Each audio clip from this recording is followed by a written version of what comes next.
Hello, everybody. Welcome to this week's Myths of the Gym. This is a little segment where we get to debunk some of the myths and things that come out from the gym and things that are said about fitness, things about athletics in general. And this week we have a real interesting topic. It's one we have actually a lot of conversations about in the gym and with people coming in, going out, mostly athletes. So this week we're talking about early childhood specialization. There's been at least a trend, and we'd like to call it a myth, that the only way for your kid or for any athlete to get ahead in their sport is to start at a really, really young age, specialize very heavily in that sport, have all kinds of extra coaches in that sport specifically, and then to carry that on through their entire lifetime and they get to be an adult, and then hopefully that makes them in the best position to be like NFL, professional player, athlete of whatever choice, sport they choose. Now, this was very much brought on, I feel like, and a lot of other people have looked at this, brought on by some of the other studies that 10,000 hours, more experience brings more ability. You can become a master if you only practice enough times. And I feel like that, or at least a lot of people who have presented on this as well, have stated that that movement or that trend has really been a spark of this. Some of the athletes that had come out who had started and specialized at a very young age, the very, very few that do exist, they have come out and mentioned that that was something beneficial for them and that's how they grew up. And then it kind of caught on like wildfire. There's also a large proponent for doing this in a lot of your travel teams and teams that practice and play all year long. If you're playing all year long, there's not a lot of opportunity for other things, and therein lies the problem. So this is the debunking for that myth. There's been a lot of research that come out lately, several studies, actual research studies that have listed early childhood specialization in sports as a major issue. Higher incidences of injuries, early surgeries, people getting out of the sport from being burnt out, much, much higher incidences of burnout. And in these situations, which are very, very prevalent, hugely prevalent, that shows that early childhood specialization is actually the worst thing you can do.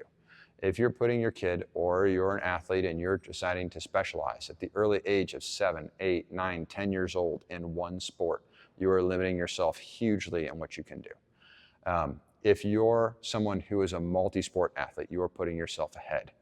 If you're playing multiple sports a year, your body is seeing a lot of different stimulus, a lot of different coaching, a lot of different movement patterns. And when you get to be an adult, if you're still playing one of those sports or a different sport that you've picked up, you now move differently, you think differently, your body learns and reasons differently than someone who's only ever seen that sport. It will make you a better athlete than someone who is a one-dimensional athlete growing up and only seeing one thing their entire life. Even if you have a bunch of extra coaches, you're only really learning one movement pattern, one way of thinking, one thought process as a child and growing through your youth and into adulthood if you only ever play that one sport.